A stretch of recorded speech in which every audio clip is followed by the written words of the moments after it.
Lizzy grew up in a violent family, with her biological father being an abusive alcoholic. In a drunken rage, he killed Lizzy's mother. When he sobered up, the guilt consumed him, and he took his own life. I was Jane, 20 years old. Lizzy was my adoptive sister, taken in by my parents after her biological parents passed away. We grew up under the same roof, but Lizzy was always distant and withdrawn, no matter how hard I tried to get close to her.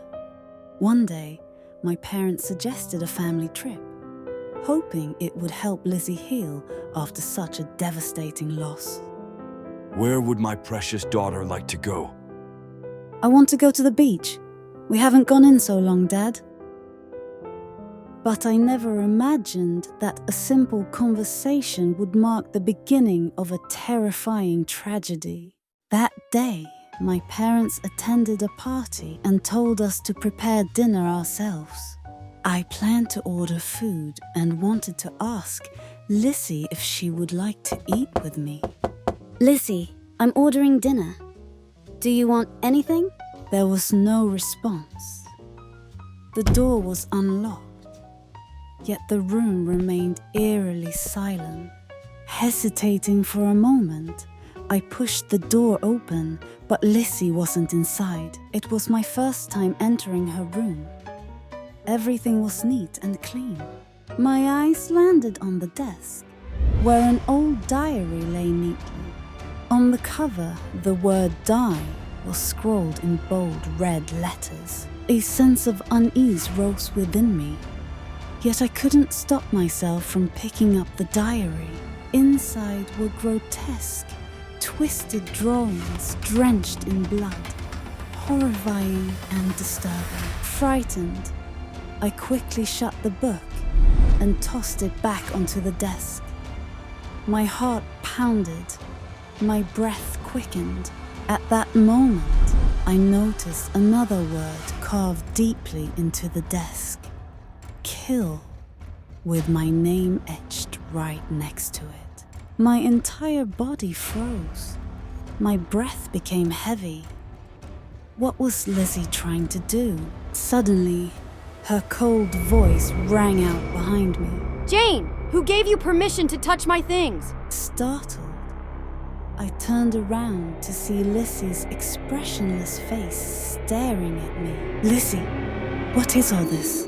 Lizzy said coldly. I hate you. I want you dead. With that, she pulled a sharp knife from her pocket and lunged at me. I quickly dodged, but the blade still sliced deep into my arm, sending a sharp pain through me. Lizzy then kicked me hard in the back, making me fall onto the floor.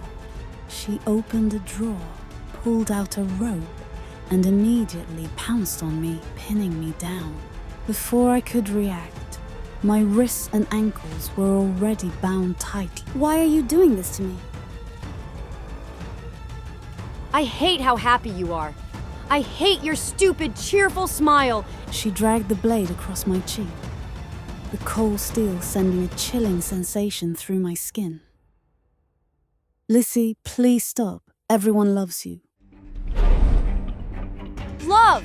You have everything. Parents, vacations, attention. And me? I'm nothing but a discarded piece of trash. No, Lizzy.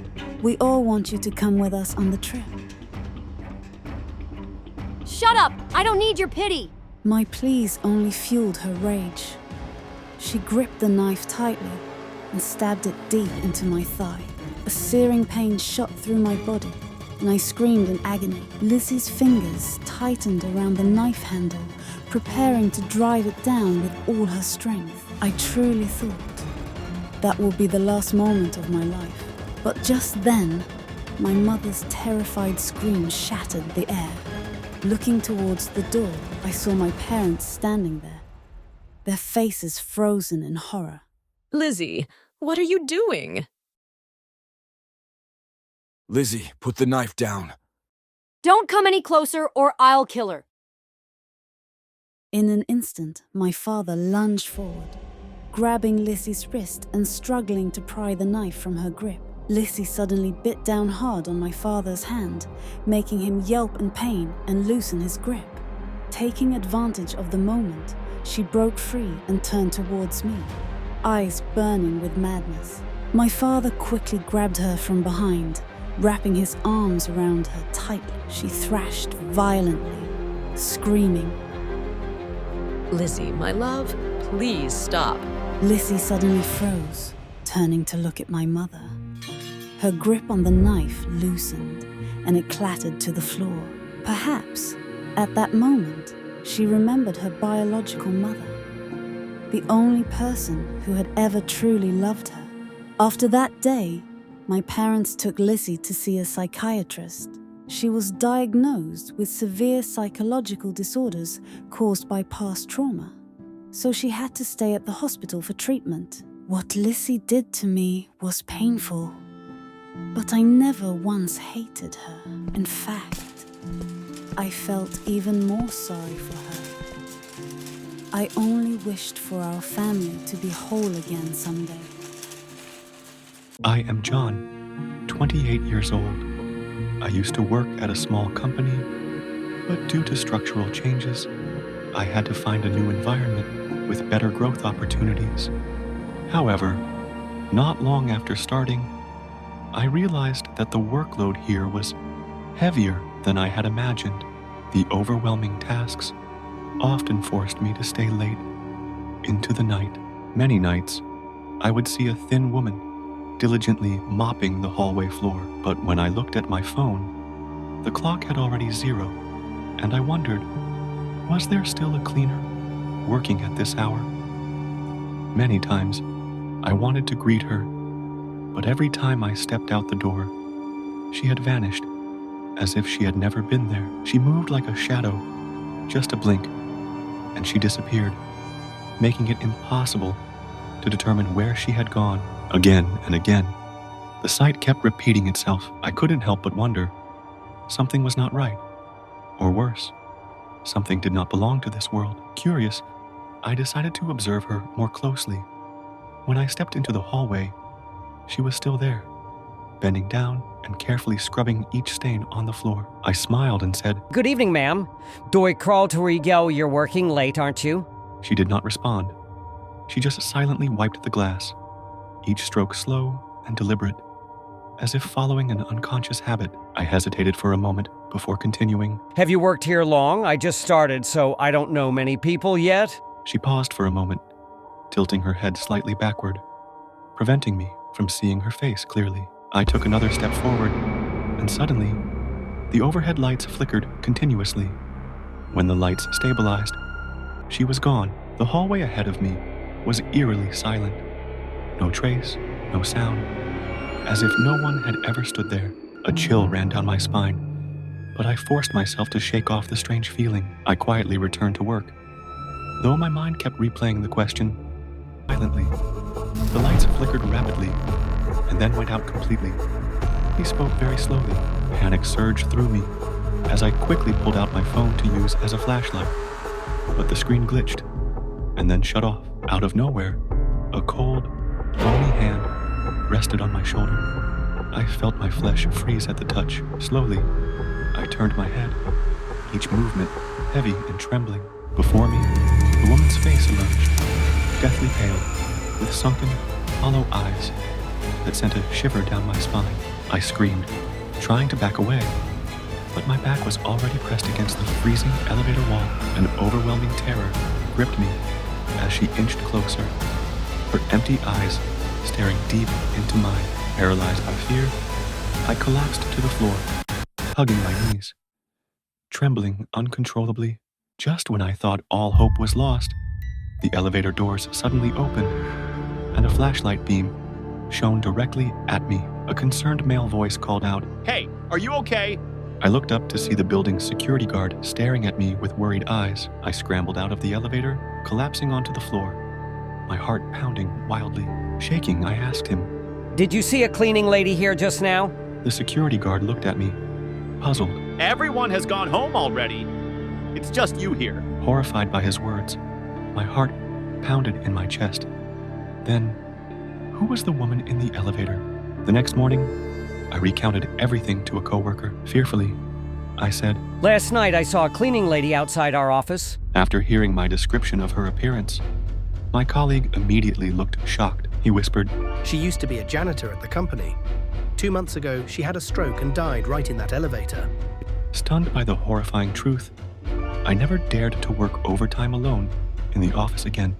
But one time, as I stepped into the elevator alone, I was stunned when I saw the reflection of the light on the glass door. Reflected in the metal doors, I saw a pale face with a distorted, eerie smile, staring right at me. Have you ever left a bad review for an order? I never thought that a bad online review could drag me into hell. Hello, my name is Emily, 25 years old, a horror fiction writer for a renowned publishing company. I had written countless terrifying stories, but I never imagined that one day I would become the character in a real-life horror tale. It all started last month when I ordered dinner from a small, newly opened restaurant near my apartment building. Starving, I eagerly opened the food container, but the moment I did, a foul, nauseating smell hit me, making me rush to the bathroom to vomit. Even more horrifying, inside the container was something that looked like a decomposing human finger. Terrified, I immediately threw the food into the trash and left a 1-star review for the restaurant. I had no idea that this was just the beginning of a nightmare. Shortly after, I received a message from the restaurant owner. I can refund your money, Kyle, but it will cost you your life in exchange. I shivered at the words on my screen. Was this some sick joke or a real threat? My building had no security, so if the restaurant owner really wanted revenge, he could come straight to my apartment. After thinking carefully, I decided to stay overnight in the room of Helen, my colleague who lived upstairs, to avoid trouble. I had a camera installed outside my door so I could monitor my apartment through my phone. Looking at the screen, I saw a tall man wearing black sportswear and a baseball cap standing in front of my door. I wanted to tell Helen, but she was too focused on texting someone, seemingly unaware of my distress. Suddenly, the man looked directly at the camera, mumbling something under his breath. A large, deep scar ran down his cheek, making him look terrifying. He licked his lips, smirked with satisfaction, and then made a throat-slitting gesture before turning away. I trembled as I stared at my phone screen. What was he planning? I turned to Helen and realized she had been staring at me the whole time. Her gaze gave me an eerie feeling, as if something sinister was about to happen. I forced a smile and asked, Helen, is something wrong? Why are you looking at me like that? Helen smiled slightly and said, Oh, it's nothing. I nervously reached for my glass of water but accidentally spilled it on a notebook on the table. Hurriedly, I picked up the notebook to dry it, but a photo slipped out and fell to the floor. When I bent down to pick it up, my heart nearly stopped. In the picture was Helen smiling brightly next to the very same man who had stood outside my door. A horrifying realization struck me. Helen was the one who had recommended this restaurant to me. At that moment, there was a knock on the door. Helen glanced at me before standing up to answer it. Sensing that something was wrong, I quickly opened Facebook and secretly started a live stream before hiding my phone. Helen soon returned, followed by the man from earlier. I placed my phone on the table and looked at them in fear. Helen, who is this? Helen smiled slightly and said, This is my boyfriend, the owner of the restaurant you rated 1 star. I stammered. What do you mean? Did you plan all of this? Helen burst into laughter and said, That's right. I hate your fake perfection. You took everything that should have been mine. Then she suddenly slapped me hard across the face. A burning pain spread across my cheek, making my head spin. Helen pointed at me in anger and shouted, I was supposed to be the best writer. How dare a newcomer like you surpass me? Before I could react, Helen grabbed my collar and repeatedly struck me in the face. Each blow landed heavily, making my head spin as my vision gradually blurred from the throbbing pain. I struggled to stand and asked, "If you hate me so much, why did you let me stay here?" Helen laughed hysterically and said, Because I wanted to see you suffer, to watch you beg for mercy right in front of me. Enraged, I shouted, "Keep dreaming! You're just a failure! Don't blame others for your incompetence!" The restaurant owner suddenly lunged forward and punched me hard in the stomach, sending me crashing onto the floor. Before I could recover, he pulled out a knife and slashed a deep cut across my shoulder. I screamed in pain, clutching my wound as warm blood soaked through my thin shirt. Helen stood over me laughing. Emily, beg me, and I'll let you die painlessly. Through gritted teeth, I spat back. "I will never beg a loser like you." Furious, Helen snatched the knife from her boyfriend's hand and lunged at me. Just as I thought it was the end for me, a loud, urgent knocking sounded at the door. Helen froze, turning her face toward the door, silently observing the commotion outside. Sensing my chance, I immediately sprang up, kicked Helen away, and sprinted toward the door. Standing outside was Lucy, my close colleague from work, her face filled with panic. Lucy quickly caught me and asked worriedly, Emily, are you okay? I gasped, "Help me! Helen wants to kill me!" Before I could explain further, Helen shouted angrily, Don't think you can escape from here. She gripped the knife tightly and charged at us, her bloodshot eyes filled with madness. Lucy and I froze in fear as Helen's twisted expression made her look like a completely different person. Suddenly, the sound of heavy footsteps echoed behind us. Police officers had arrived. It turned out that when Lucy saw my live stream, she immediately called the police and rushed to my place. Helen and the restaurant owner were swiftly restrained and taken away before they could fight back. I let out a sigh of relief, but as the adrenaline faded, pain overwhelmed my body. Exhausted, I lost consciousness and sank into darkness. When I woke up, I found myself in the hospital, my wounds carefully bandaged. This nightmare was finally over, but the scars it left behind would haunt me forever. After a long, tiring day at work, Emma had a habit of soaking in the bathtub, letting her body relax and washing away all the stress. Lately, she had noticed something strange.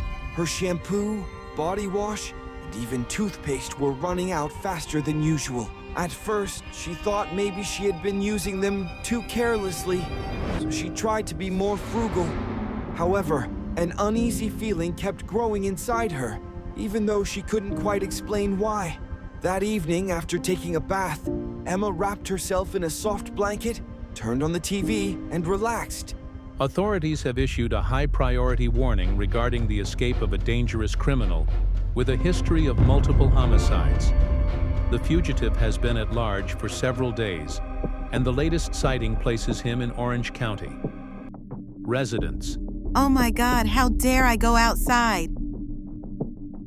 A chill ran down her spine. She stood up immediately, checked the front door and windows, and locked everything tightly. After making sure there were no gaps, she returned to her bedroom. But just then, a faint sound came from under the bed. She froze. Her throat went dry. Her heart pounded in her chest. Holding her breath, she peered into the dim darkness beneath the bed. A small mouse was quietly nibbling on crumbs. Emma let out a relieved sigh and chuckled at herself for panicking over nothing. But just as she was about to stand up, another sound came from behind her. Silly girl. A soft, eerie giggle. Emma's body went rigid. It felt as if invisible hands were tightening around her throat. She didn't want to turn around, but fear compelled her to face the truth. Who's there? Slowly, she approached the wardrobe. Her fingers trembled as they reached for the handle. Taking a deep breath, she gathered all her courage and gently pushed the door open. You sought me.